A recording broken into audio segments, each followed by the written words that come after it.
મીડિયાના માધ્યમથી મારા ધ્યાનમાં આ ઘટના દોઢેક કલાક પહેલા આવી છે. મેં તુરંત જ એમના કન્સર્ન અધિકારીને રૂબરૂ બોલાવ્યા હતા.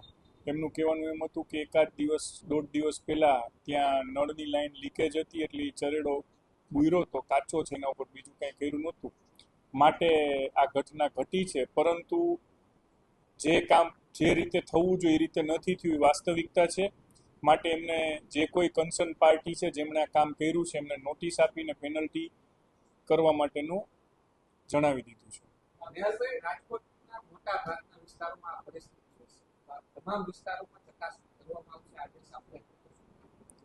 જ્યાં નજર સામે આવે છે બધા જ ચકાસણી કરવાના હોય જ છે. આદેશનો કોઈ વિષય જ નથી. આ તો એક રૂટીન પોતપોતાની ફરજની વાત છે. અને તેમ છતાં પ્રી મોન્સૂનની કામગીરી માટે ઘણા બધા પગલાં લઈ રહ્યા છીએ. કારણ કે હું વ્યક્તિગત એવું માનું છું કે ક્યાં પાણી ભરાય છે એ આપણને ખ્યાલ જ છે. કોઈ નવી જગ્યા સર્જન નથી થતી કે આ જગ્યાએ પાણી ભરાય. દરેક સિટીના જે પાણી એકત્રીકરણના પોઈન્ટ્સ છે એ બધાને ખ્યાલમાં જ છે. એટલે એ બધા જ પોઈન્ટ્સની ઉપર વ્યવસ્થિત આ વખતે વરસાદ ચાલુ હોય ત્યારે 2-2 માણસો 3-3 માણસોને ડ્યુટી મૂકવાના છીએ. અને ટૂંક સમયમાં આપને એનું લિસ્ટ પણ મળી જશે કે કઈ કઈ જગ્યાએ કોર્પોરેશનની પાસે જે ડેટા છે એમાં પાણી ભરાય છે, અને એના ઉપર ચાલુ વરસાદે માણસોને મૂકવામાં આવશે.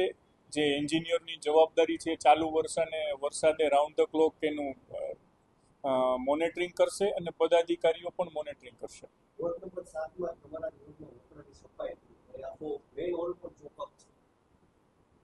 બે દિવસ પહેલા અમે ડ્રાઈવ લીધી ત્યારે પણ બહુ ક્લિયર કીધું હતું કે 70% જેવું સફાઈનું કામ થયું છે. એટલા માટે કે કોર્પોરેશનના તંત્ર દ્વારા 15મી જૂનની ડેડલાઇન સેટ કરવામાં આવી છે કે ત્યાં સુધીમાં બધી પ્રી મોન્સૂન કાર્યવાહી થઈ જશે.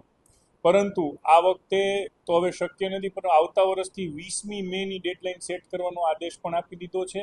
અને 20મી મે પહેલાં સંપૂર્ણ બધી સફાઈ થઈ જાય કીધું છે. ને જેટલું બાકી છે યુદ્ધના ધોરણે આ લોકોએ કરવાનું જ છે.